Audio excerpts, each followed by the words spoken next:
ናቲ እንግዲህ ሄሉን ሰርፕራይዝ ሊያደርጋት ነው። ቤተሰቦቼ የሰርፕራይዙ እንግዲህ ሁኔታ እንዴት እንደሆነና ወይም እንዴት እንደሚካሄድ አላቅም።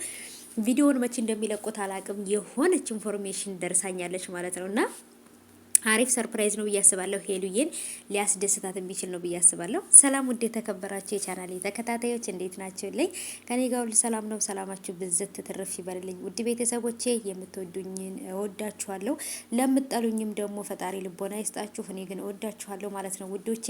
ምክንያቱም ጥላቻ ማንነታችን ስላልሆነ ማለት ነው። ሰምታችኋልና እኔ በነገራችን ላይ ለፍቅር እንጂ ለጥላቻ ቦታ የለኝም።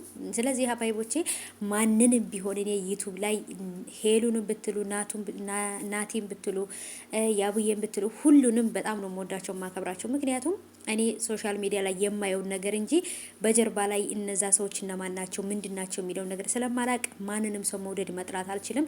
በሚሰሩ ስራ ላይ መጥፎ ስራ ከሰሩ ሰድባቸዋለሁ፣ እናገራቸዋለሁ። ጥሩ ስራ ከሰሩም ደግሞ እንደዛው ማለት ነው። ሰምታችኋል። ይሄን እንግዲህ ምንም ማድረግ አትችሉም። ወዳችሁም ሳትወዱም በግዳችሁ እመኑበት ማለት ነው። እና ናትዬ ሄሉን ሰርፕራይዝ ሊያደርጋት ነው። ሰርፕራይዙ ምንድን ነው? እና ናትዬ ሰርፕራይዝ ሊያደርጋት ነው ሄሉዬን ማለት ነው። እና እንግዲህ ምንድን ነው ሰርፕራይዝ የሚያደርጋት የሚለውን ነገር አብረን የምናይ ይሆናል። እንግዲህ ትናንትናም በተሰራው ቪዲዮ አይታችኋል። በጣም ፈታ ዘና ብለንበታል።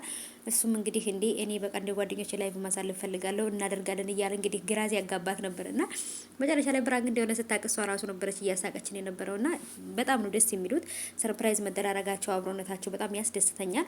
ሄሉዬ ከማንኛውም ሰው ጋር ብትሆን ዋናው የምፈልገው ደስታዋን ነው ማለት ነው። ሰምታችኋል። እንዴት አያችሁት?